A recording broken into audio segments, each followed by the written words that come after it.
Untuk kelompok pertama, tim 7. Silakan tim 7, apakah sudah siap? Baik, Pak.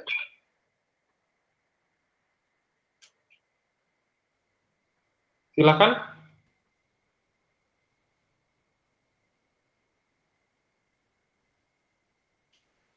Terlihat ya, Pak? Bagaimana? Bisa diulang? Sudah terlihat belum di layarnya? Ya, sudah. Oke, selamat pagi rekan-rekan dan Pak Pascal. Jadi saya akan mempresentasikan tentang hasil kerja kelompok 7 selama 1 semester ini. Yang pertama kami lakukan itu ada proyek desain aplikasi CO2 consumption. Ini itu Top Code Design Challenge. Jadi aplikasinya bertujuan untuk mencatat konsumsi CO2 user setiap kali mereka pergi. Jadi klien meminta desain aplikasi yang menarik mungkin dan lebih menargetkan untuk pengguna produktif seperti anak kuliah, anak SMA. Aplikasi yang digunakan di sini adalah Adobe XD dan Marvel App. Untuk Adobe XD itu untuk melakukan wireframe dan prototype. Marvel App-nya sebenarnya benar-benar prototype-nya secara untuk ditampilkan ke klien. Fitur dasarnya ada sign up, sign in, juga ada splash screen sebenarnya, halaman utama, terus aktivitas yang dilakukan untuk mencapai kegiatan pencatatan, halaman statistik selama aplikasi digunakan, dan fitur-fitur lainnya. Jadi di sini tuh dibagi menjadi 2 kali checkpoint. Aplikasinya dibentuknya seperti ini. Jadi ada splash screen-nya dulu. Setelah splash screen akan masuk ke halaman utama. Jadi bisa masukkan username password seperti biasa, sign in. Nah, ini adalah halaman utamanya. Halaman utama untuk konsumsi CO2 yang dilakukan selama hari itu. Lalu ada driving behavior. Ini kegiatan yang dilakukan selama berkendara, menggunakan apa saja, dan lain-lain. Terus untuk memulai kegiatan, untuk mulai kegiatan pencatatan, bisa diklik yang tengah ini, go, lalu mau menggunakan kegiatan apa, misalnya dia hari ini menggunakan sepeda, lalu sini ada manual input, dia mau pergi kemana, dari mana dan kemana, ataupun via GPS. Kalau dia menggunakan via GPS, nanti ada notifikasi untuk menyalakan location service-nya. Setelahnya nanti dia bisa saja misalnya pakai mobil barengan sama temennya, dia bisa entry teman-temannya, klik-klik temennya gitu. Nanti dia invite. Setelah di invite nanti teman-temannya akan konfirmasi. Nah, jika dia menggunakan GPS, maka user akan diberikan informasi untuk bahwa kegiatan dia itu di-track atau diketahui oleh admin. Jadi dia harus accept dulu. Setelahnya semua sudah selesai, kegiatannya dimulai. Artinya pencatatan kegiatan dia pergi itu dimulai. Ini oke. Yang ini itu statistik untuk selama dia menggunakan sepeda, ada secara harian, mingguan, dan lain-lainnya. Jadi lucunya aplikasi ini itu katanya jika kita ada poin tertentu mencapai kayak anggaplah 1000 poin, maka kita telah menyelamatkan 3 buah pohon gitu. Itu perhitungannya tidak diketahui, tapi kira-kira seperti itu. Ini sampai tadi.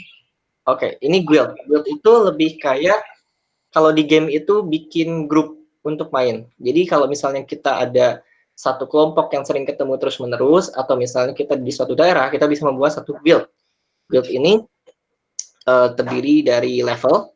Jadi semakin tinggi CO2 poin yang kita dapatkan, maka akan semakin tinggi juga ke guild kita. Kita juga bisa create guild sendiri dengan upload foto, menaruh nama, negaranya, dan deskripsinya. Nah, nanti akan bentuk build-nya akan seperti ini. Misal ada fotonya, keterangannya yang kayak tadi, dan member-membernya. Yang terakhir adalah shop. Ini fitur tambahan yang kita berikan. Jadi shop itu lebih kayak kalau di Line itu untuk membeli tema, membeli stiker, membeli font. Di sini ada macam-macam. Misalnya kita mau beli background, ada background-nya. Nanti kita bisa ngeganti halaman home yang ini. Ini bisa kita ganti. Terus ada theme, ada theme lainnya. Nah ini kayak contohnya misalnya black theme, jadi ada dark mode-nya. Terus kita bisa kirim sebagai hadiah ke teman kita yang di guild, atau bisa langsung beli sendiri. Ada yang lain juga sama sih, ini juga kayak deals aja, kayak misalnya dapat theme sama beli avatar untuk icon-iconnya, untuk ganti logonya. Dan untuk logo-logo ini juga bisa diganti, jadi lewat avatar ini kita bisa ganti icon yang di bawah ini. Ya ini sama kayak tadi sih, lebih kayak kalau guild bisa create guild, sama kayak navigation bar-nya. Notification, kalau ada notification, misalnya ada yang masuk ke member baru, atau misalnya invite untuk pergi bareng. Terus dan terakhir adalah logout di bawah sini. Jadi di login juga dia bisa login via Facebook ataupun Google. Di sini masih Google Plus ya, karena site icon belum sediain Google.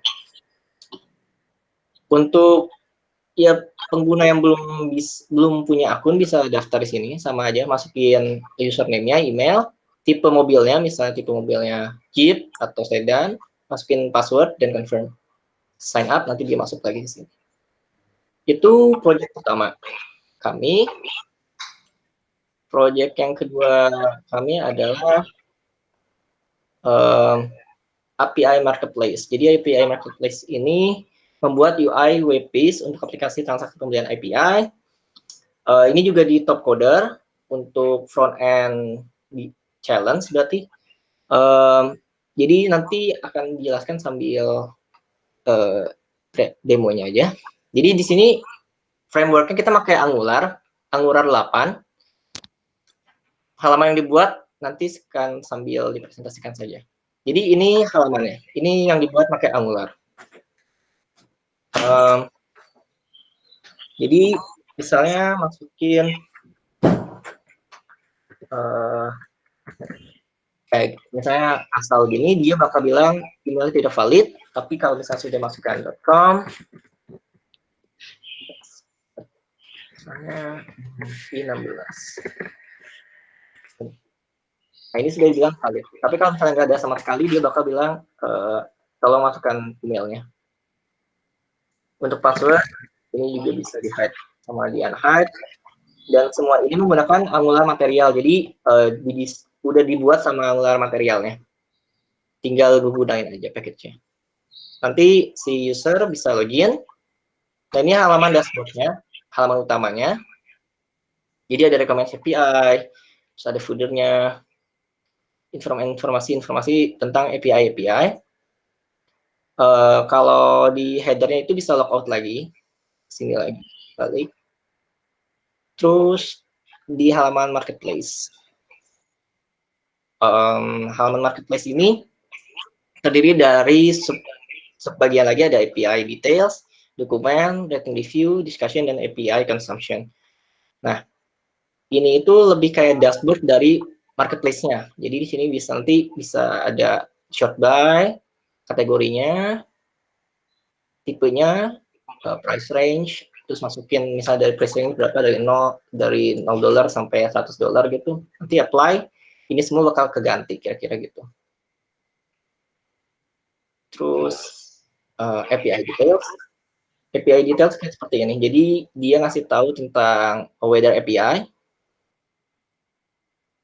Nah, cuman ada masalahnya di project ini adalah kalau Angular, kita pakai bootstrap-nya Angular atau Angular material, terus kita dipakein W3, hasilnya akan kayak gini untuk modal. Nah, jadi kalau misalnya di sini saya hapus header sama footer-nya, maka akan lebih normal. Itu bisa nanti kalau misalnya ada sesi tanya jawab, kalau mau ditanyain lagi bisa, nanti ini bakal jauh lebih rapi. Nah, ini sudah bisa back. Dan next-nya sudah. Lalu untuk dokumen, ini juga halaman lainnya. Untuk dokumentasi. Ada rating review.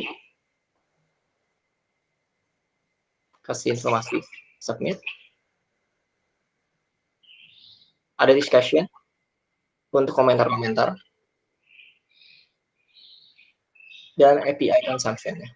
Yang ini kenapa under maintenance? Karena terdapat kendala di MD Bootstrap. Dari kemarin library-nya udah ke download, cuman tidak bisa digunakan. Dan terakhir adalah halaman support. Halaman support itu lebih kayak about sih, tentang whether API itu apa dan lain-lain. Nah, semua ini sudah responsif terhadap laptop yang high DPI maupun MDPI. Jadi dua-duanya laptop mau pakai laptop untuk ukuran layar apapun sudah rapi. Nah, ini juga sama sih. Gitu. Jadi semuanya udah rapi. Cuman kendala dari proyek ini adalah klien tidak memberikan flowchart-nya. Jadi link-link kayak marketplace, nanti marketplace ke dokumen keluarnya ini itu nggak dikasih tahu, jadi kita harus mikir sendiri. Itu salah satu kelemahan dari proyek ini, klien yang memberikan proyek ini. Lalu ada beberapa halaman yang memang sama dia tidak diberikan informasi untuk dibuat, kayak my application, news, forum. Bahkan support aja tadinya dia nggak kasih tahu isinya itu about ini.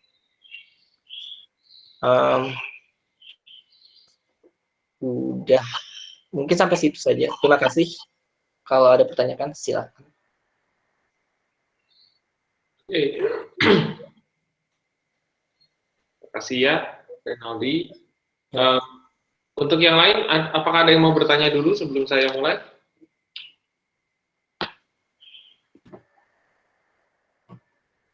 Baik. Jadi kalau mungkin pertanyaan saya nggak terlalu banyak, atau mungkin tidak ada malah, karena sudah setiap minggu ketemu juga. Jadi kelompok ini memang awalnya itu proyek pertamanya itu sebenarnya hampir tidak ada codingnya, gitu. Tapi karena saya lihat cukup serius untuk mengerjakan proyeknya, oke, kita coba aja. Dan ternyata memang cukup berhasil ya. Waktu itu juara berapa? 5 besar, Pak.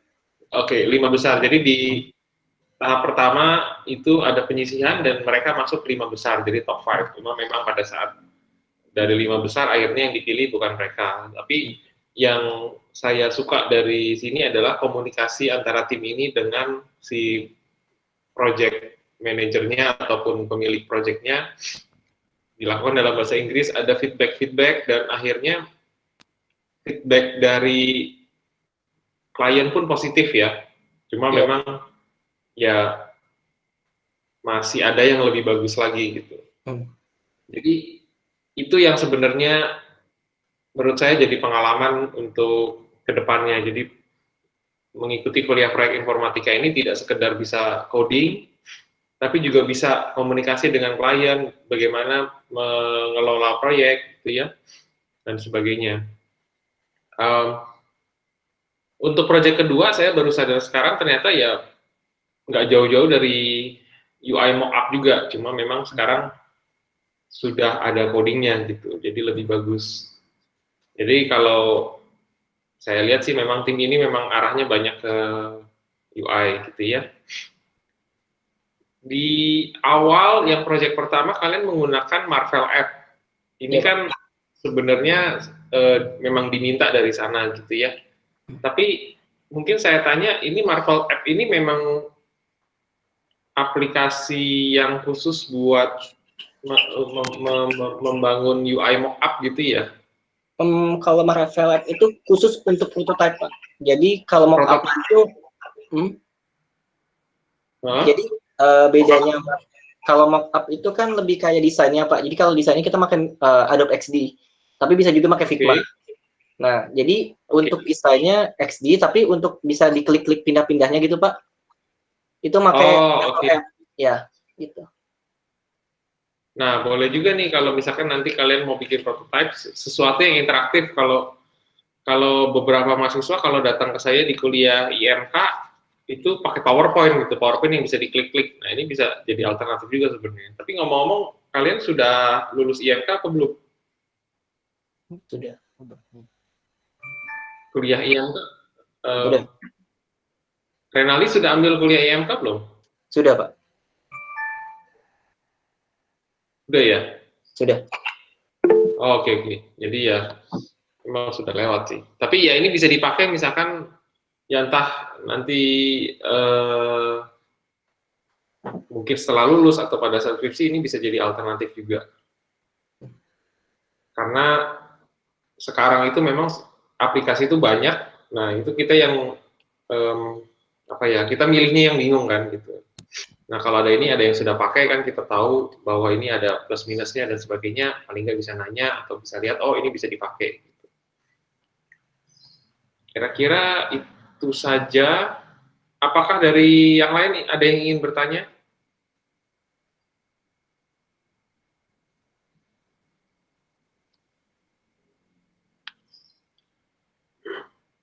Oke, kalau tidak ada, terima kasih. Baik, Pak. Terima kasih. Ya. Nah, sekarang berikutnya adalah presensi dulu atau pencatatan kehadiran. Jadi saya yang akan share screen.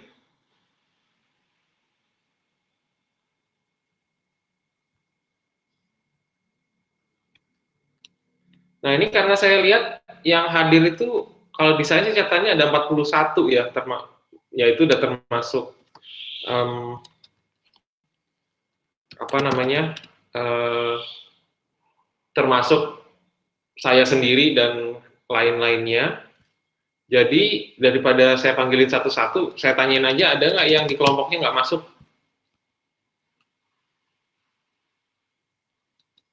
Apakah ada yang mau melapor bahwa di kelompoknya anggotanya ada yang tidak masuk? Oke, kalau gitu saya anggap masuk semua aja.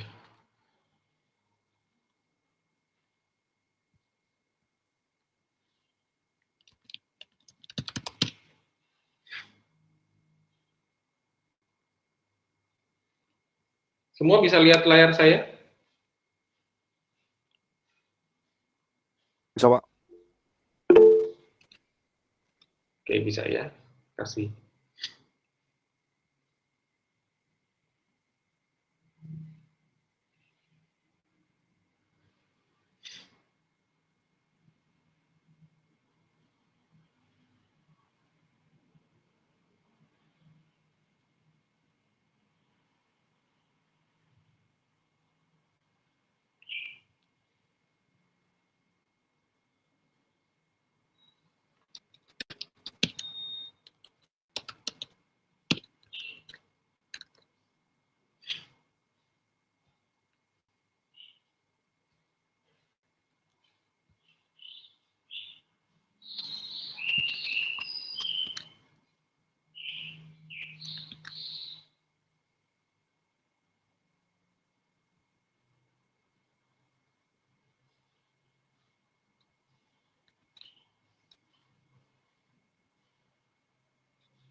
Oke, sip.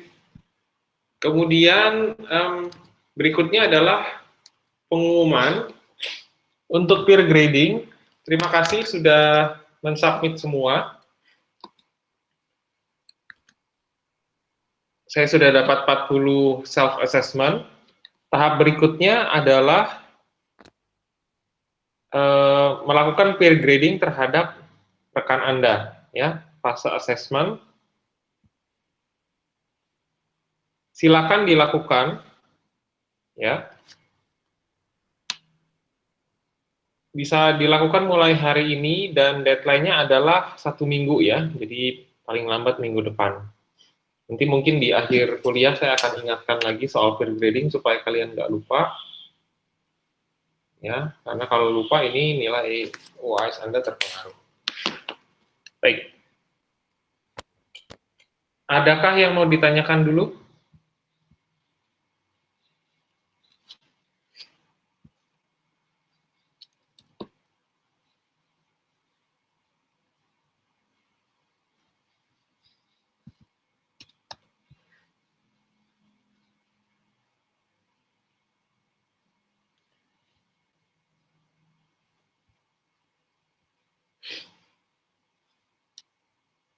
Kalau tidak ada, kelompok kelompok berikutnya adalah kelompok 6. Mohon disiapkan terlebih dahulu. Saya akan ke toilet dulu, nanti kalau sudah kita mulai lagi. Oke?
Oke, kelompok berapa ini? Kelompok 6 sudah siap? Siap, Pak. Oke, silakan tentang kiri. Selamat pagi Pak Pascal dan teman-teman semua. Pada hari ini kami dari tim 6 yang beranggotakan Indra, William, Joshua, Kelvin, dan saya Yoga akan mempresentasikan mengenai proyek yang kami kerjakan untuk mata kuliah proyek informatika. Secara garis besar, presentasi kali ini akan membahas tentang 3 hal utama, yaitu informasi dasar yang akan membicarakan mengenai apa yang sudah kami lakukan, persiapan yang kami lakukan sebelum mengerjakan proyek, perubahan Foundation 6 ke Bootstrap, kemudian perubahan OpenLayer 3 ke Mapbox. Yang kedua ada demo hasil proyek, dan ketiga ada pengalaman dan saran. Kita masuk ke yang pertama mengenai informasi dasar. Yang sudah kami lakukan pada proyek ini ada 3. Yang pertama adalah persiapan awal yang nanti akan dijelaskan lebih lanjut oleh teman saya. Yang kedua adalah perubahan Foundation 6 menjadi Bootstrap 4 yang dikerjakan selama masa sebelum UTS dan sebelum UAS ini. Ketiga ada perubahan OpenLayer 3 menjadi Mapbox yang dikerjakan selama masa setelah UTS. Berikutnya akan dijelaskan oleh teman saya. Sebelum kita memulai ngerjakan proyek, tentu ada persiapan terlebih dahulu. Kita itu pertama install Ubuntu di laptop masing-masing. Kenapa kita install Ubuntu? Karena di petunjuk di repo itu, instruksinya itu pakai Ubuntu, makanya kita pakai Ubuntu. Tapi ternyata di Windows bisa, tapi karena sudah terlanjur pakai Ubuntu, jadi kita pakai Ubuntu tetap. Terus di dalam Ubuntu itu kita instalasi macam-macam hal yang dibutuhin, kayak LMP gitu dan sebagainya. Dan juga kita siapin di localhost biar bisa buka triasanya. Untuk itu kita edit file config yang ada. Selain itu, persiapan lainnya adalah kita bersama bimbingan Pak Pascal, perwakilan tim itu ngurusin server SSH itu. Jadi proyek bisa dibuka di tim6.projectkiri.id. Nah, dari pengalaman kita ngerjain persiapan ini, kita ngadepin beberapa kendala sih. Yang pertama itu kendalanya, dulu kita benar-benar baru pakai Ubuntu. Jadi makanya kita belum ngerti masalah-masalah yang dihadapin. Jadi ini terasa sedikit sulit bagi kami semua tentang masalah instalasinya, rada tersendat-sendat gitu. Seperti contohnya instalasi di localhost. Antara laptop satu dengan laptop lain itu masalahnya beda-beda. Makanya ini jadi menghambat. Terus yang kedua itu, petunjuk di repo itu ada yang nggak sesuai. Nggak bisa dilakuin sama kita sampai ada update instruksi dari Bapak. Nah, untuk selanjutnya, mengenai Bootstrap. Setelah kita melakukan persiapan, kita mulai ngajarin Bootstrap. Di Bootstrap ini sebenarnya kita ngerubah tampilan-tampilan elemen dasar seperti kayak button, drop-down list. Untuk ngelakuin itu, kita ngeganti kelas-kelas milik Foundation jadi kelas-kelas Bootstrap. Seperti contohnya kayak column jadi call, button jadi btn, yang kayak gitu. Nah, caranya kita cari ekivalensinya. Apa sih yang di Foundation itu ekivalensinya di Bootstrap? Kita telusurin satu-satu mana kelas yang dimiliki oleh Foundation. Karena ada kelas juga yang dibuat secara manual di Stylesheet. Nah, dari pengalaman kita ngerjain, kita ada kendala sih. Yang pertama itu, cara cari ekuivalensinya itu rada susah. Cari ekuivalensi kelas yang dimiliki Foundation ke Bootstrap itu lumayan rada susah. Terus yang kedua itu, ada kelas-kelas Bootstrap yang kita pakai, itu beda versi sama kelas yang direferensi di internet. Jadi, rada beda penggunaannya. Untuk selanjutnya, jelaskan teman saya. Selanjutnya, kita mengganti OpenLayer 3 ke Mapbox GLJS. Pertama, kita mengganti tampilan peta yang digunakan. Yang sebelumnya menggunakan peta Bing atau map Bing ke peta Mapbox. Selanjutnya, mengganti seluruh penggunaan variabel dan metode yang berasal dari OpenLayers dengan variabel dari Mapbox GLJS. Jadi untuk menampilkan mapnya, setelah dilihat-lihat, pada Mapbox terdapat fitur Flight to yang berguna untuk memindahkan tampilan mau di Bandung atau di Jakarta. Selanjutnya, untuk menampilkan jalurnya, untuk memilih jalur-jalur angkotnya dari sebuah tempat ke tempat lain, bisa dengan memasukkan nama tempat asal dan tujuan, bisa juga secara manual dengan menggunakan koordinat. Selanjutnya, nah ini adalah tampilan awal yang masih menggunakan OpenLayers. Nice. Nah ini tampilan akhir yang sudah menggunakan Mapbox. Untuk lebih jelasnya, kita akan melihat demo yang akan didemokan oleh teman saya.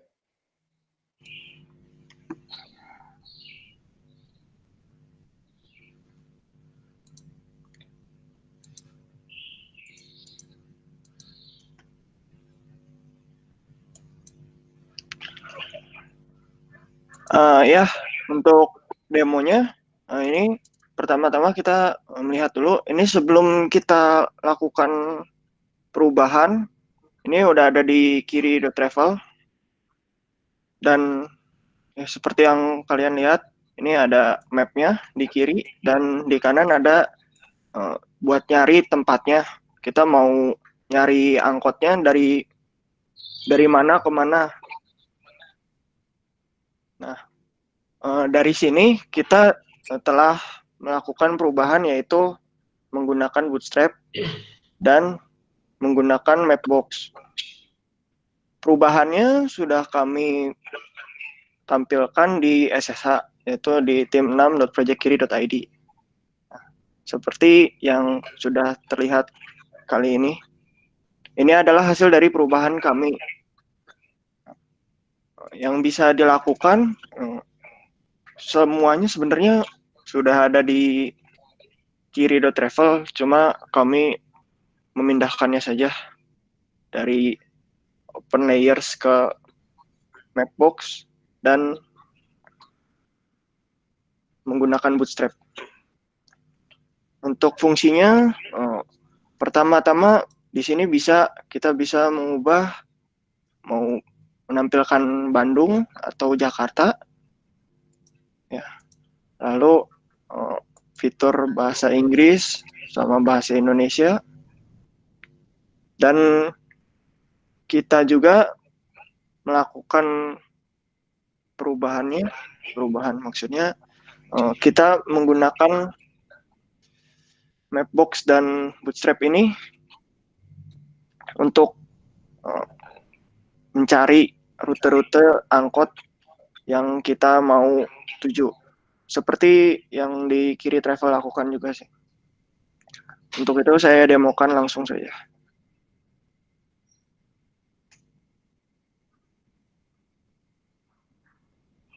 Nah, di sini bisa langsung keluar ya.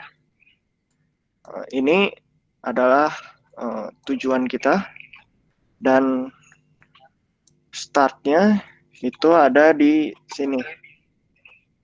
Ya, ini ada balon-balonnya. Ini nunjukin kalau gambar ini artinya start dan yang bawah ini finish ya.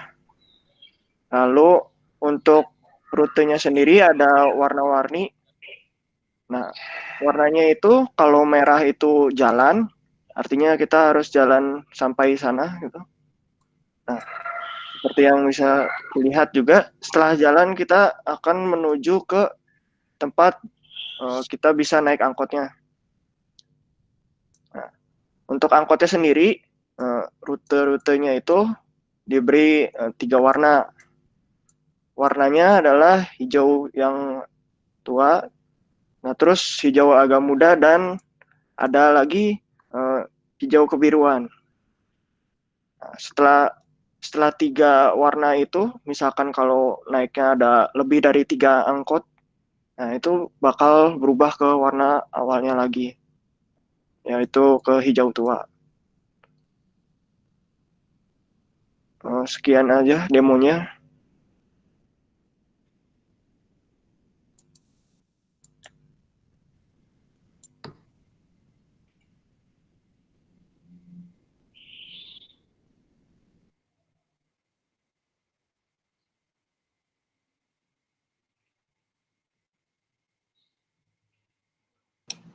Ya, selanjutnya kami akan membahas tentang pengalaman yang kami dapatkan selama mengerjakan proyek ini dan saran pengembangan proyek ini untuk kedepannya.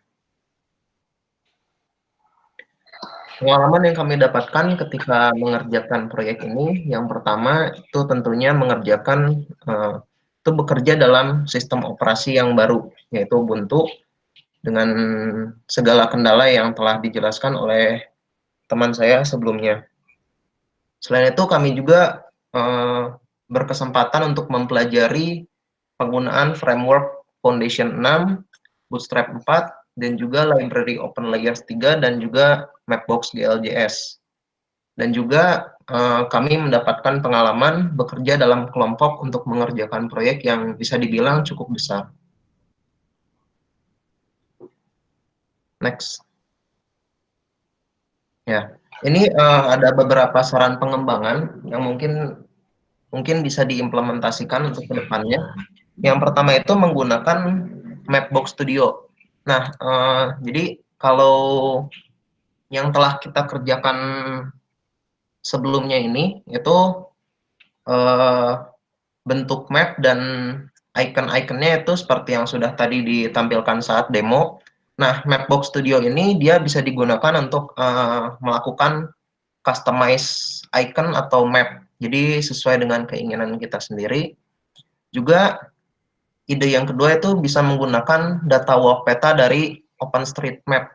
Nah, jadi untuk hasil pencarian itu ada beberapa kasus misalkan yang terjadi itu rutenya misalkan menabrak objek lain, misalkan gedung atau gunung. Nah, tujuannya menggunakan OpenStreetMap ini memungkinkan agar rute yang diberikan itu bisa lebih baik. Lalu ide yang ketiga itu cari kepadatan atau heavy traffic untuk setiap jam. Nah, ini sebenarnya terinspirasi dari Google Maps. Itu mungkin bisa diimplementasikan juga untuk kedepannya. Lalu yang keempat itu optimasi akurasi kebenaran track dengan collect data dari user. Nah, ini juga kurang lebih terinspirasi dari Google Maps gitu. Jadi misalkan usernya itu pernah mengunjungi suatu tempat atau misalkan menggunakan kendaraan apa. Dan yang terakhir itu membuat forum. Jadi forum ini tujuannya agar antara pengembang dengan user itu ada interaksi yang up to date gitu. Jadi misalkan bisa aja ada user yang melaporkan ada bug atau kesalahan rute atau memberi saran.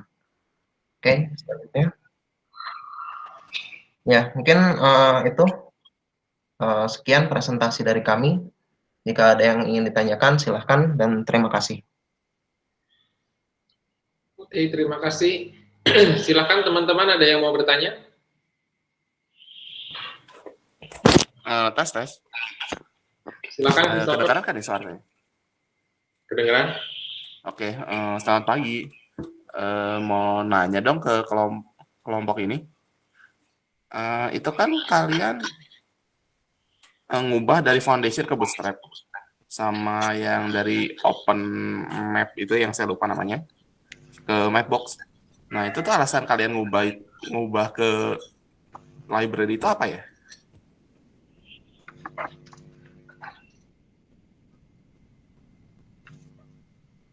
Silakan, mau dijawab atau saya yang jawab?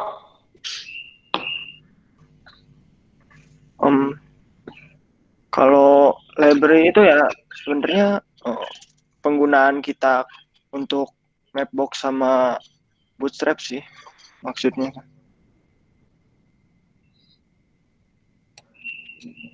Ya, pertanyaannya kenapa itu diubah?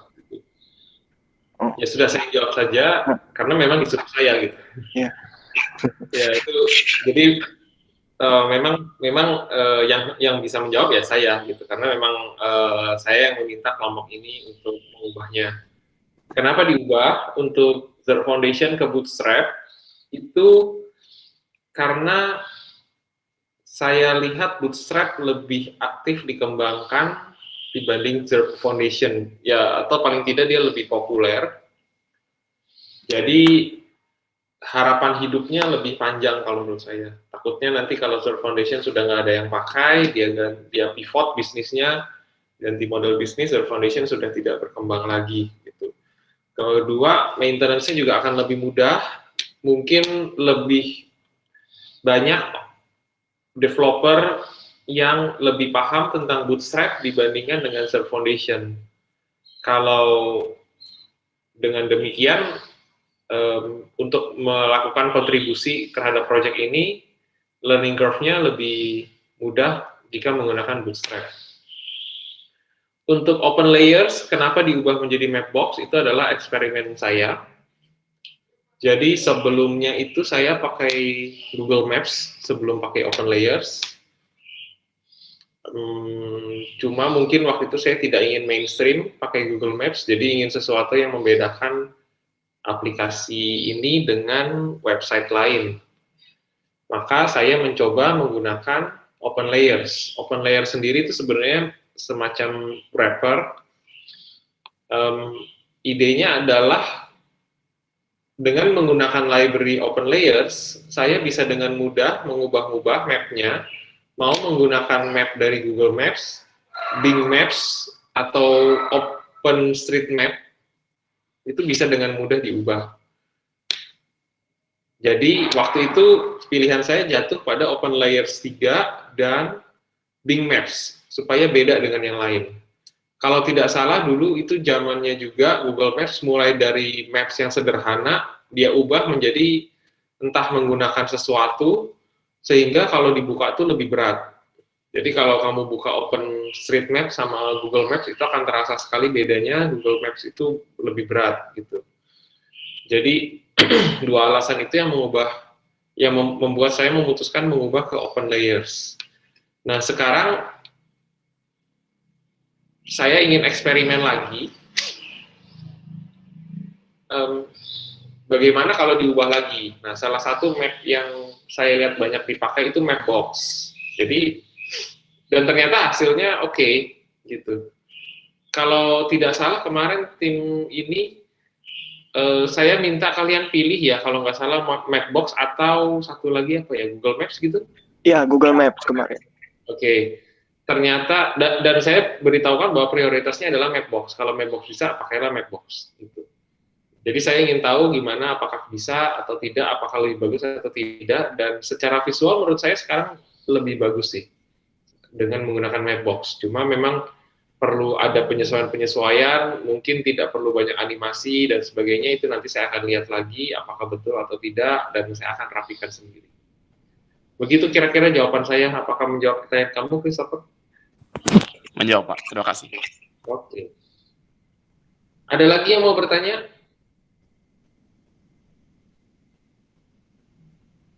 Oke, kelompok 6 boleh lihat lagi ke bagian saran dan pengembangan.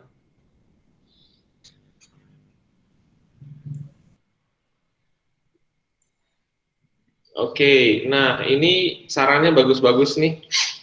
Menggunakan Mapbox Studio, ini kalau tebakan saya sih untuk men-styling ya. Men-styling ya nanti mungkin saya akan lihat apakah butuh atau tidak. Kalau saya biasanya memang lebih prefer pakai yang default, tapi ya mungkin bisa digunakan juga. Kalau itu bisa membantu memperjelas. Menggunakan data walk peta dari OpenStreetMap, nah ini menarik sekali nih. Ini idenya juga sudah ada dari dulu, dan sudah ada yang memberi feedback ini, rute jalan kakinya itu nabrak gedung gitu ya, terutama biasanya terjadi di, kalau dulu itu di Jalan Ciamplas dan di Jalan Cipaganti gitu. Jadi misalkan mau rute ke bawah, orangnya lagi ada di Cipaganti, dia diminta untuk terbang dari Cipaganti ke Ciamplas untuk naik angkot gitu. Karena dari sisi jarak garis itu dekat sekali, tapi kan tidak mungkin menembus itu gitu. Ya permasalahannya ada dua. Yang pertama memang jalan-jalan di Kota Bandung itu agak aneh, jadi untuk satu tempat ke tempat lain itu memang dekat tapi tidak terlalu dekat ternyata. Yang kedua memang tidak ada data jalan-jalannya. Ini saya pernah coba juga, ada satu skripsi Andreas kalau nggak salah namanya, dia bikin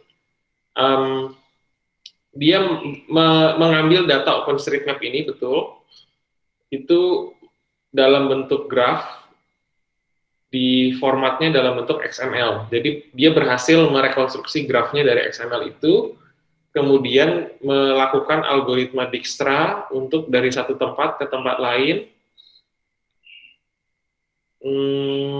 Jadi sebenarnya sudah berhasil gitu.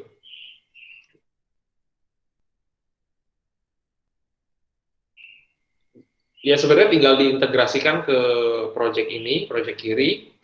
Cuma salah satu pertimbangan saya waktu itu adalah jumlah node-nya akan semakin besar. Berarti memori yang dibutuhkan semakin besar, kompleksitasnya juga semakin besar. Kalau algoritma Dijkstra-nya yang di kiri sebenarnya sudah optimize. Jadi mungkin ke speed tidak akan terlalu bermasalah, tapi memorinya yang saya masih agak takut. Karena nodes-nya akan jauh lebih banyak dari sekarang. Kalau sekarang kan node yang saya simpan itu hanya berupa rute angkot. Kalau ini kan nantinya setiap sudut jalan pun harus dicatat. Begitu kira-kira. Kepadatan jalan, optimasi akurat track dengan collect data dari user itu juga menarik. Kepadatan jalan mungkin agak sulit karena kita nggak punya datanya, kecuali saya bisa bikin seperti di Trafi ya. Kalau di Jakarta Trafi itu terkenal sekali. Jadi dia bikin app untuk orang ya kayak Google Map gitulah, kayak Google Maps Directions untuk public transport, tapi sambil dia mencatat datanya gitu. Jadi bisa dianalisa trafficnya gitu. Ya saya pernah ketemu dengan seorang bisnis development-nya dia, Trafi, cuma sayangnya udah keluar. Jadi sempat ngobrol-ngobrol. Ya memang dia engineer-nya lulusan MIT semua, jadi kelasnya memang beda sih gitu. Ya someday siapa tahu nanti kita bisa lakukan ini. Optimasi akurasi kebenaran track itu sebenarnya sudah dilakukan dengan ada linking ke angkot.web.id, cuma sepertinya angkot.web.id sendiri juga sudah kurang di-maintain, jadi akhirnya nanti saya lepas. Tapi ini juga bagus ya, kalau user mau berkontribusi. Forum juga bagus, asal ada yang maintain, itu juga nanti jadi pertimbangan. Begitu. Feedback dari tim 6, silakan. Ya Pak, untuk yang OpenStreet itu kemarin tuh sempat kita lihat ternyata Mapbox tuh sekarang ada nyediain buat kayak support maps-nya gitu pakai OpenStreet ini. Ya, jadi kemungkinan bakal kayaknya bisa lebih gampang lagi kalau buat development-nya. Oke. Kalau memang jadi kalau yang waktu itu saya temui adalah technical difficulties-nya, jadi kesulitan teknis memang. Kalau kamu punya ide boleh, kalau kira-kira ini kayaknya bisa nih kamu coba-coba. Project kiri adalah project open source, jadi siapapun bisa berkontribusi. Cuma memang untuk saat ini kalau kalian punya ide, ya bentuknya dalam bentuk pull request gitu. Jadi sesuatu yang sudah kalian uji dulu, kemudian kalian coding prototipe-nya, kalian buat pull request, nanti dengan senang hati akan saya review gitu. Cuma kalau memang dalam bentuk isu yang masih mentah, saya tidak akan sempat untuk melakukan review mendalamnya sih gitu. Oke. Baik Pak. Ada lagi?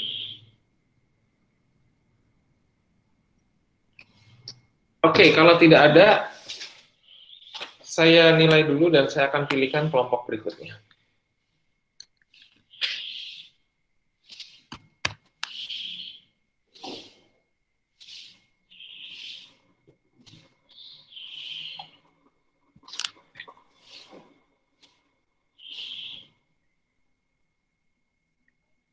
Berikutnya adalah tim 5. Oh iya, sudah siap. Silakan Stefan, ini project kiri lagi ya, sekalian deh.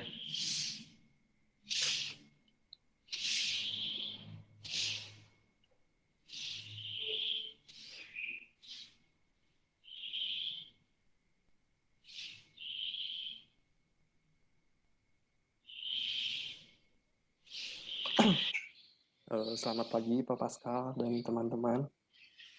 Ya. Apa suara saya jelas? Jelas. Layarnya kelihatan nggak ya Pak? Kelihatan. Oke. Jadi tim 5 mengerjakan proyek kiri. Ada beberapa tugas yang kita kerjakan. Salah satunya itu eh, merubah jalur rute angkot. Jadi kan di Bandung ada jalan yang berubah, yaitu Cipaganti sama Sukajadi.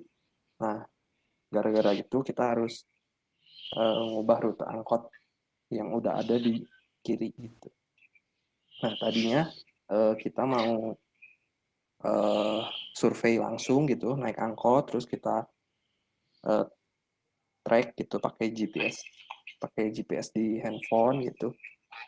Udah 2 rute sih, Cimulit lurus sama Cimulit belok, tapi karena ada wabah corona ini jadi dibatalkan yang lainnya. Jadi solusinya kita rekayasa rutenya gitu. Jadi kita coba research dengan googling, terus kita coba kira-kira rute yang berubah itu apa aja dan jadi kayak gimana gitu. Jadi ada 7 rute angkot yang totalnya. Nah, misalnya yang Cimulit lurus ini. Jadi Cimulit lurus ini tadinya tuh pulangnya tuh kan dari lewat Cipaganti gitu. Jadi dari stasiun halte ke Cimulitnya lewat Cipaganti, tapi jadi berubah sekarang kan nggak bisa, jadi ke Sukajadi. Nah, terus satu contoh lagi. Nah, ini stasiun halte Lembang. Pulangnya juga dari Lembang stasiun halte itu tadinya tuh lewat Jalan Cihamplas. Nah, sebetulnya Jalan Cihamplas kan nggak berubah gitu. Tapi ini rutenya jadi berubah jadi Cipaganti. Kayaknya jadi lebih cepat lewat Cipaganti gitu. Jadi berubah lewat Cipaganti. Terus setelah tugas rute angkot itu, kita juga ada tugas penambahan fitur tarif angkot. Nah, fitur tarif angkot itu jadi dihitung per kilometernya berapa gitu harganya. Terus ada tarif minimalnya juga. Nah, tarif minimal sama tarif per kilometernya tuh kita masukin di database. Jadi per rute bisa diganti-ganti tarif minimalnya berapa, terus tarif per kilometernya berapa gitu. Tarif minimal itu jadi kalau angkot rutenya baru belum sampai 2 km gitu, nah jadi flat harganya. Tarif minimalnya misalnya 2.000. Nah, ini hasil di tampilan websitenya, jadi ada harganya di step-step tiap angkot. Kalau ini take angkot Cicalum Ciroyom dengan harga 2.500. Ini soalnya 2,1 km. Nah, ini angkot Ciroyom Sarijadi harganya 2.000 walaupun cuma 833 meter karena ada tarif minimalnya. Nah, ini tampilan yang lebih lengkapnya. Nah, ini ada 3 perubahan sih di sini, yaitu si logo pensilnya, terus link rute broken help fix it. Nah, ini 2 ini tuh berkaitan dengan tugas mendisconnect kiri dengan angkot.web.id. Jadi kiri tadinya ngambil rute dari angkot.web.id, nah sekarang udah enggak lagi. Nah, ini tuh buat apa gunanya? Ini kalau ada kalau user gitu sadar kalau rutenya ada yang salah gitu. Nah, ini bisa laporin ke angkot.web.id. Tapi sekarang udah di disconnect jadi dihilangkan. Jadi tidak ada. Terus penambahan, terus satu lagi yang berubah yang tadi fitur harga tadi. Oke. Nah, ini tampilan di Android-nya. Jadi di Android itu ada bug yang kotak ini step 4 ini. Nah, ini tuh kotaknya terlalu lebar. Jadi kita fix. Jadi dia mengikuti teksnya, ukuran teksnya. Jadi lebih kecil, ini kan terlalu lebar sampai 1 layar. Terus ini berkaitan dengan fitur tarif angkot lagi. Jadi ini nambahin ini aja with price berapa gitu. Terus saya coba bakal demo sedikit. Nah ini yang kiri travel asli, misalnya dari Unpar ke Citylink ya, ke Citylink. Nah, dia masih ada fitur-fitur yang dahulunya. Nah ini yang di localhost kami.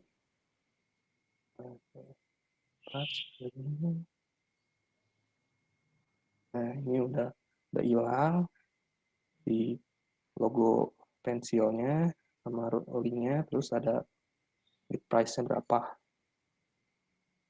Terus yang Android juga, ini yang kita, yang kelompok kami, Oke,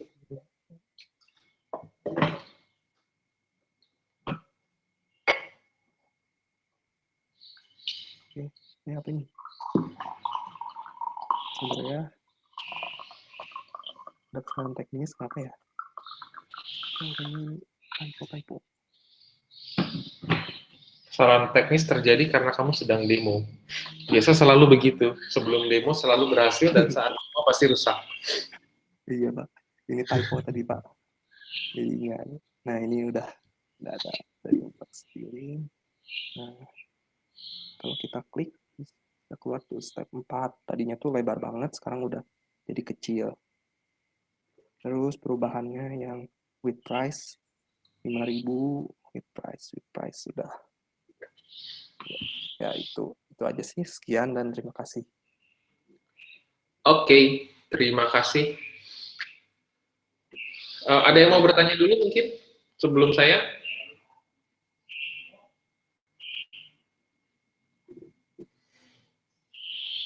Oke, ini menarik presentasinya back to back ya, tim 6 dan tim 5, dua-duanya mengerjakan kiri dan ada beberapa hal yang menurut saya menarik untuk diceritakan di sini ya. Pertama, kalau kita lihat tadi tim 6 itu saya minta untuk mengubah dari Zero Foundation ke Bootstrap salah satunya. Ya. Sedangkan tim 5 ini saya minta untuk mengubah, yaitu menghapus linking ke angkot.web.id. Ya, jadi ada beberapa tombol yang jadi dihilangkan, beberapa link dihilangkan, dan mereka bekerjanya dalam Zero Foundation. Ya, jadi yang satu mengubah tampilan library-nya, yang satu mengubah tampilan dengan library yang sama, tapi ada bagian yang diubah gitu. Dan dengan bantuan Git, GitHub, dan kawan-kawan, itu bisa dilakukan secara paralel.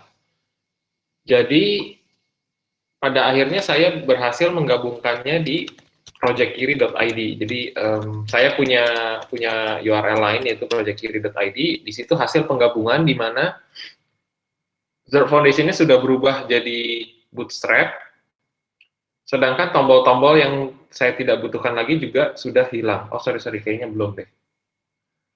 Oh ya, sudah. Ya, jadi itu bisa dilakukan secara paralel dan akhirnya digabungkan. Kalau dulu itu lebih susah, sekarang lebih mudah, asal desain programnya juga bagus gitu. Ya, desain kodenya juga bagus sehingga bisa dengan mudah dilihat ini bagian mana, yang situ bagian mana. Kira-kira itu.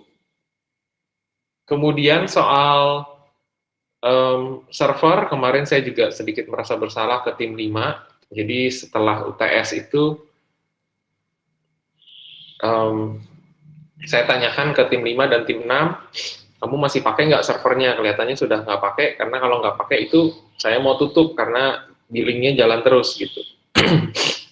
Yang tim 5 udah keburu ditutup, yang tim 6 kita diskusikan sepertinya masih ada fitur yang butuh, jadi jangan ditutup dulu. Ternyata yang tim 5 setelah berjalan beberapa minggu, ternyata masih butuh gitu. Ya, tapi sudah ditutup, daripada setup ulang akan ribet lagi gitu. Jadi akhirnya bisa dilakukan penyesuaian-penyesuaian seperti yang tadi terlihat, emulatornya di Android bisa jalan dengan server lokal, jadi bisa diselesaikan masalahnya. Kemudian ini juga menunjukkan mekanisme kontribusi di proyek open source, ya.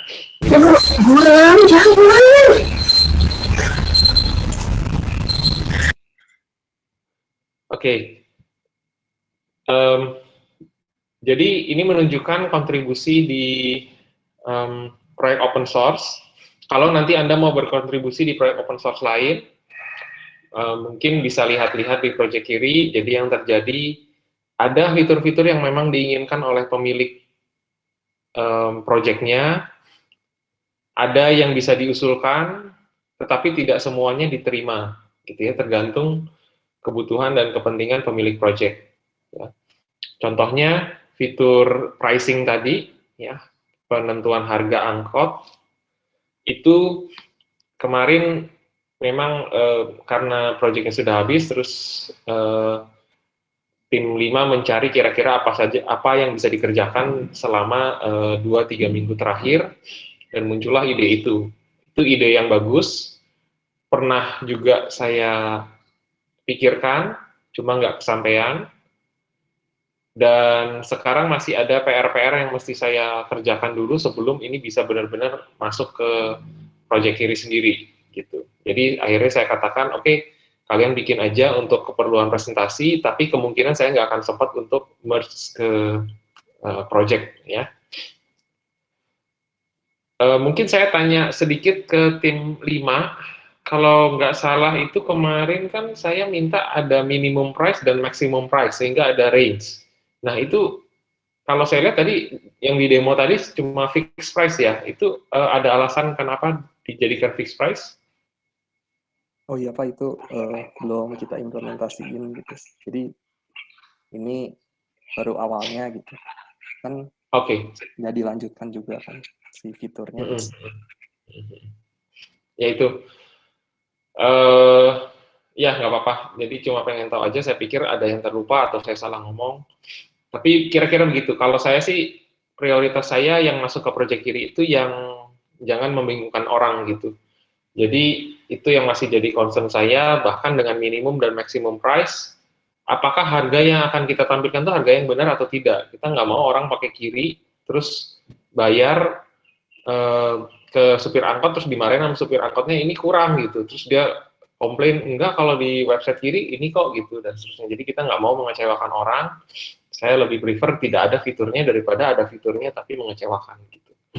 Jadi itu memang masih PR dari saya untuk melakukan itu. Cuma prioritas saya adalah yang tadi ya, bootstrap, open layers, perubahan rute, walaupun perubahan rute ini juga agak galau ya, karena masa pandemi ini kan sebagian besar orang mungkin tidak pakai angkot gitu. Itu aja tadi, itu juga menarik tuh ceritanya, saya minta tim ini untuk survei, ya, jadi mereka melakukan seperti yang saya dulu lakukan, yaitu naik angkot dari ujung ke ujung, bayar supir angkotnya tapi sambil bawa GPS tracker, gitu. Itu untuk mendapatkan data paling akurat karena dari lapangan. Di situ juga nanti bisa mengetahui kondisi-kondisi yang tidak ofisial. Contohnya supir angkot itu kadang-kadang suka kalau udah malas dia setengah rute terus balik lagi gitu. Ya, itu untuk mengetahui kondisi real. Cuma ternyata belum selesai, baru tadi kalau nggak salah disebutkan 2 rute, ternyata sudah keburu lockdown ya, keburu ada kebijakan PSBB sehingga kita tidak bisa lanjutkan. Saya juga tidak mau demi proyek ini kalian jadi menularkan penyakit ke keluarga yang Anda sayangi. Gitu. Moga-moga ini nanti jadi bisa berguna lagi setelah pandeminya berakhir. Gitu.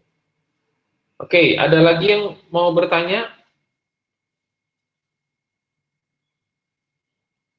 Tidak ada? Oke, kalau tidak ada, saya sambil nilai dan lihat kelompok berikutnya siapa ya.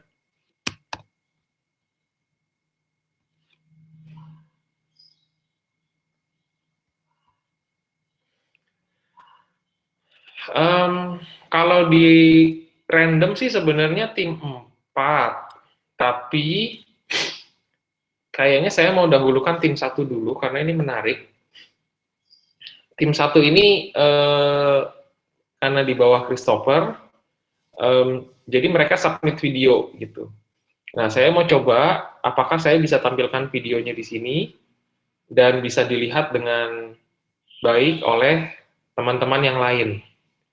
Gitu ya. Jadi kalau misalkan ternyata bermasalah kan paling nggak masih ada hari tanggal 14 untuk mencari alternatif lain. Nah, ini sifatnya hanya menampilkan saja, nanti silakan, ini sepertinya teman-teman dari tim 1 juga masih ada di sini, jadi nanti bisa bertanya-tanya, tapi untuk penilaian nanti sebenarnya tetap dengan Pak Kris. Gitu. Jadi saya akan share screen saya. Oh, share window. Mana ya? Assignment, kok nggak ada sih? Quick time. Tim 1 OS. Oke. Apakah layarnya terlihat?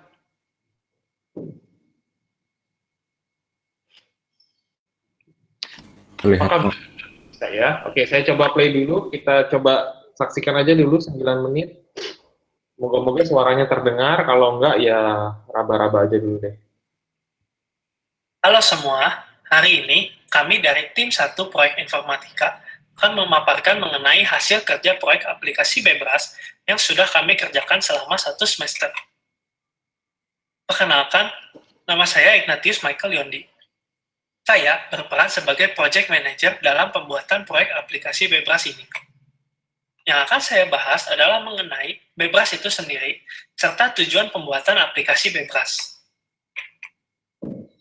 Yang pertama adalah mengenai Bebras itu sendiri. Bebras, seperti yang dapat dilihat pada gambar di sebelah kiri, diambil dari kata beaver, yang berarti berang-berang. Bebras memiliki tujuan untuk mempromosikan computational thinking, atau berpikir secara terstruktur. Promosi ini dilakukan dengan cara mengadakan kompetisi berisi soal-soal matematika dan problem solving. Lalu, apa bedanya antara soal matematika yang biasa kita kerjakan serta soal Bebras? Dapat dilihat, ini adalah contoh soal matematika yang biasa kita kerjakan. Soal matematika biasanya terdiri dari pertanyaan serta pilihan jawaban. Kemudian, dalam mengerjakan soal matematika, dibutuhkan rumus-rumus pasti yang seringkali apabila rumus tersebut lupa, maka soal tersebut sulit untuk dikerjakan. Contohnya, dalam soal ini dibutuhkan rumus perkalian atau pembagian. Sedangkan, untuk soal Bebras, lebih berfokus pada logika penyelesaian masalah. Pada contoh soal ini, untuk menyelesaikan soal ini, dapat dilakukan analisis soal tanpa menggunakan rumus. Contohnya, ingin menganalisis kira-kira berdasarkan apa sebuah karakter tinggal di sebuah planet. Kemudian, apabila ditelaah lebih lanjut, dapat dilihat bahwa setiap karakter tinggal di planet masing-masing berdasarkan bentuk karakter tersebut. Sehingga kita bisa bilang bahwa jawabannya adalah C, yaitu shape atau bentuk. Lalu, terdapat solusi serta penjelasannya juga kenapa jawabannya adalah C. Sehingga dari soal ini dapat dilihat bahwa soal Bebras terdiri dari 5 bagian, yaitu yang pertama adalah deskripsi soalnya, yang kedua adalah pertanyaannya, yang ketiga adalah pilihan jawabannya, yang keempat adalah solusinya, yang kelima adalah penjelasan jawabannya. Sehingga tujuan pembuatan aplikasi Bebras ini adalah untuk memperkenalkan computational thinking kepada anak-anak sekolah dasar. Aplikasi ini dibuat dalam bentuk mobile atau HP berbasis Android agar anak-anak dapat berlatih dengan lebih fleksibel dan tidak membosankan, serta anak-anak dapat mengakses aplikasi ini di mana saja dan kapan saja. Oke, selanjutnya presentasi akan dilanjutkan oleh Christine Artanti. Halo, selamat siang semuanya. Sekarang saya akan melanjutkan presentasi oleh rekan saya, Michael.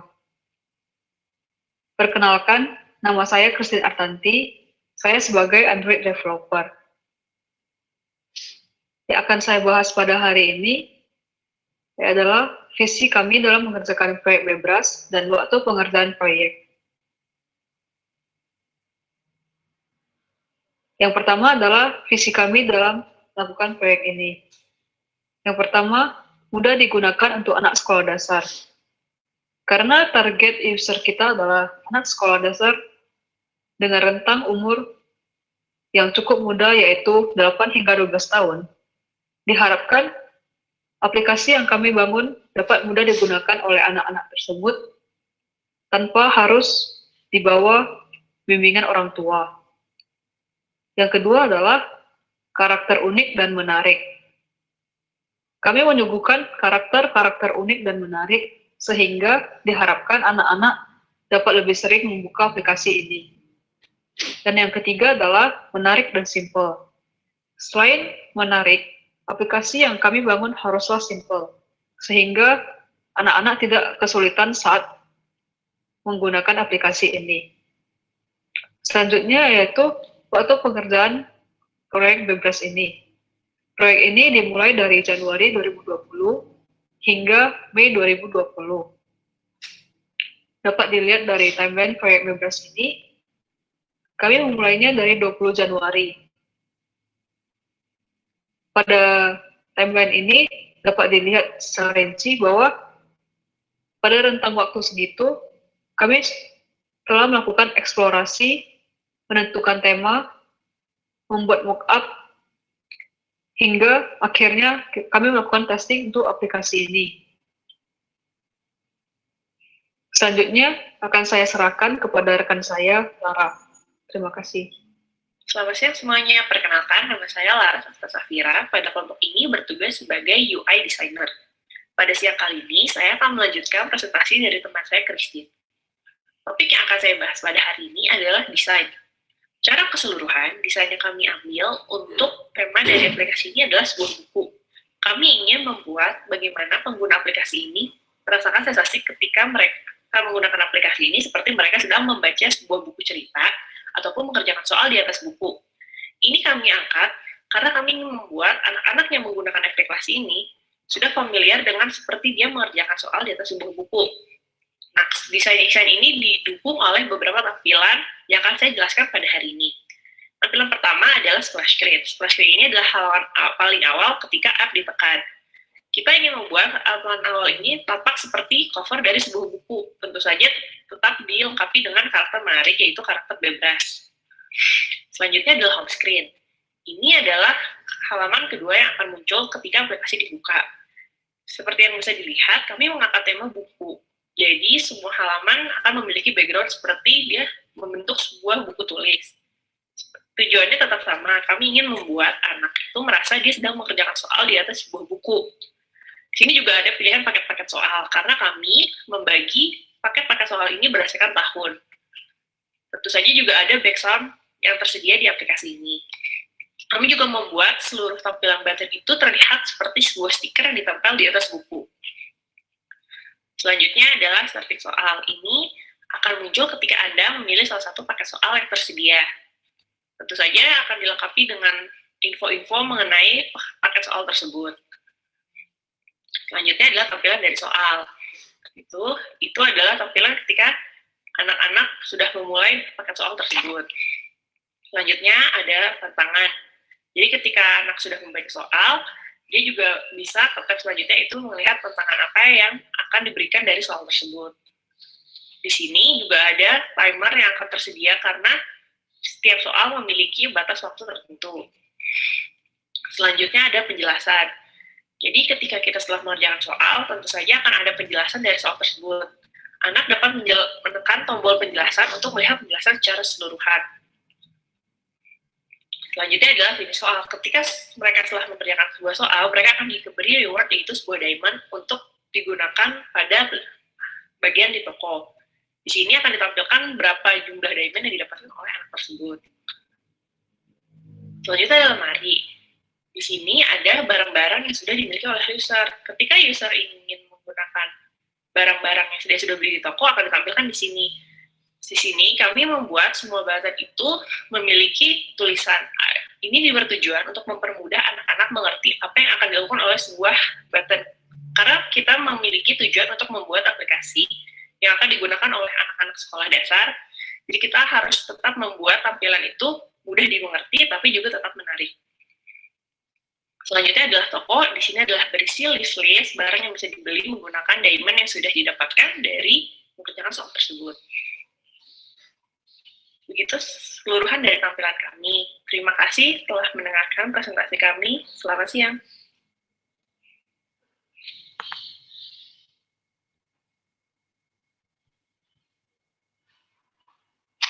Baik, menarik sekali ya. Silakan, ada yang mau bertanya dulu? Mumpung teman-temannya masih ada di sini nih.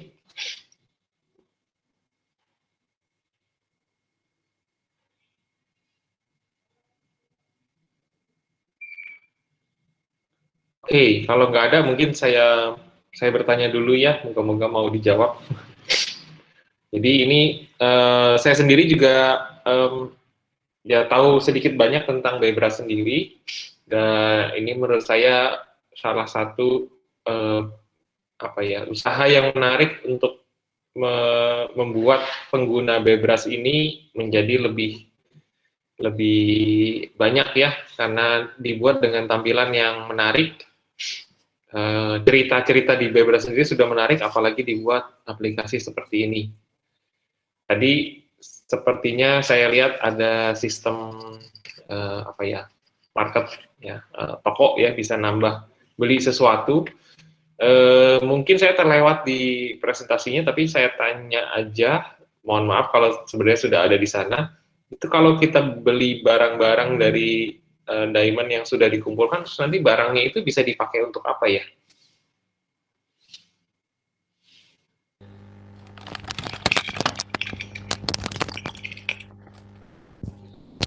Halo kok. Ya, Ignatius. Jadi kalau misalkan kita udah misalkan ngerjain soal, nanti kita dapat diamond. Nah, nanti dari diamond itu kita bisa beli aksesoris untuk Bebrasnya.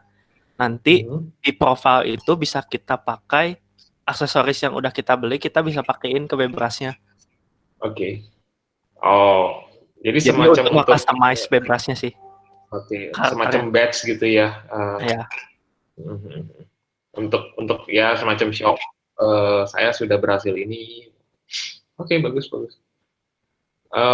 Kemudian tadi kalau saya lihat terakhir ini sampai tahap testing ya.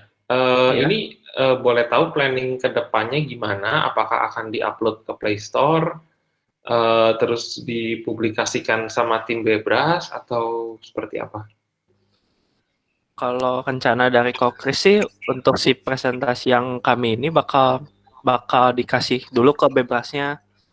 Tapi mungkin terus nanti mungkin bakal ada kerjasama antara si IF Unparnya dan Bebrasnya. Namun kalau misalkan sampai kayak gitu, berarti kita masih ada untuk harus ngedevelop lebih lagi gitu, untuk sampai bisa ke market Play Store. Oke. Jadi sampai saat ini belum diupload ke Play Store ya? Belum sih kok, baru Google Drive karena untuk Google Drive. Oke. Ya oke, mungkin nanti ya mungkin antara saya dengan Christopher, karena di Play Store sendiri kan sebenarnya kita sudah punya akunnya juga, jadi kita bisa upload ke sana. Kemudian bahkan kalau memang belum secara publik mau dikeluarkan, kan itu bisa juga dibikin semacam beta versionnya, sehingga bisa untuk tester-testernya itu bisa juga didaftarkan, sehingga mereka bisa langsung download lewat Play Store, jadi nggak perlu install APK terus matikan security settings dan sebagainya. Tapi kayaknya kemarin kamu juga sempat udah bikin dan coba juga untuk yang COVID-19 app itu ya? Iya kok. Ignatius sepertinya kemarin sempat coba upload app COVID-19 ke Play Store? Iya kok. Halo? Ya, halo? Iya kok. Oke, ya berarti udah tahu juga ya. Iya. Oke, ya semoga lancar, semoga diterima sama tim Bebras, semoga dipakai. Yang lain, apakah ada yang mau bertanya?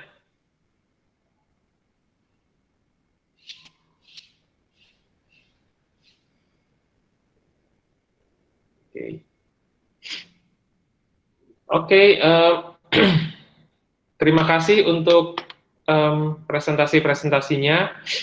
Kita sudah dapat 4 tim hari ini. Kita lanjutkan lagi 4 tim di tanggal 14 nanti. Saya akan stop recordingnya dulu, kemudian akan ada sedikit pembahasan tentang administrasi,